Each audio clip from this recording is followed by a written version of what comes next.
2026 সালের ৩রা এপ্রিল। মধ্যপ্রাচ্যের আকাশ এখন বারুদের গন্ধে ভারী। একদিকে আমেরিকা আর ইসরায়েলের অত্যাধুনিক মারণাস্ত্র, অন্যদিকে ইরানের অজেয় প্রতিরোধ। কিন্তু এই যুদ্ধের সমীকরণ বদলে দিয়েছেন একজন মানুষ, চেচেন সিংহ রমজান কাদিরভ। আর এই উত্তাল সময়ে বিশ্ববিখ্যাত সামরিক বিশ্লেষক ড তানভীর আহমেদ রাফি দিয়েছেন এক হাড় কাঁপানো হুঁশিয়ারি। ড রাফির ভাষায়, যদি চেচনিয়ার রাজধানী গ্রোজনির চুল পরিমাণ ক্ষতি হয়, তবে ধরে নিতে হবে নিউ ইয়র্ক বা ওয়াশিংটন ডিসির আর কোনো মানচিত্র অবশিষ্ট নেই। বিশ্লেষণ: কেন এই কথা?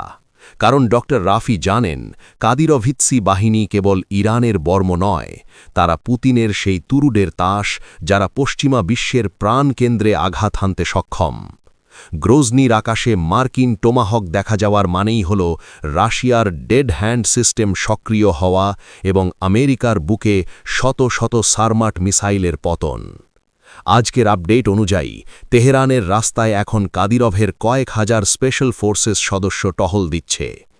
ইসরায়েলি গোয়েন্দা সংস্থা মোসাদ যখন ইরানের শীর্ষ নেতাদের উপর ডিক্যাপিটেশন স্ট্রাইক চালানোর ছক কষছে, তখন ড তানভীর আহমেদ রাফির এই মন্তব্য পেন্টাগনের জেনারেলদের কপালে চিন্তার ভাঁজ ফেলে দিয়েছে। আমেরিকা কি সাহস করবে গ্রোজনির দিকে চোখ তুলে তাকানোর? ড রাফির মতে, সেই সাহস মানেই হবে আমেরিকার নিজের বুকে পারমাণবিক সুইসাইড নোট লেখা।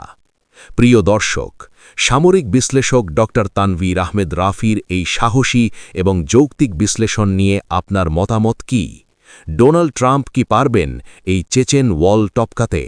কমেন্ট বক্সে জানান আপনার মতামত। যুদ্ধের প্রতিটি সেকেন্ডের খবর পেতে সাবস্ক্রাইব করে রাখুন মিলিটারি পালস বিডি।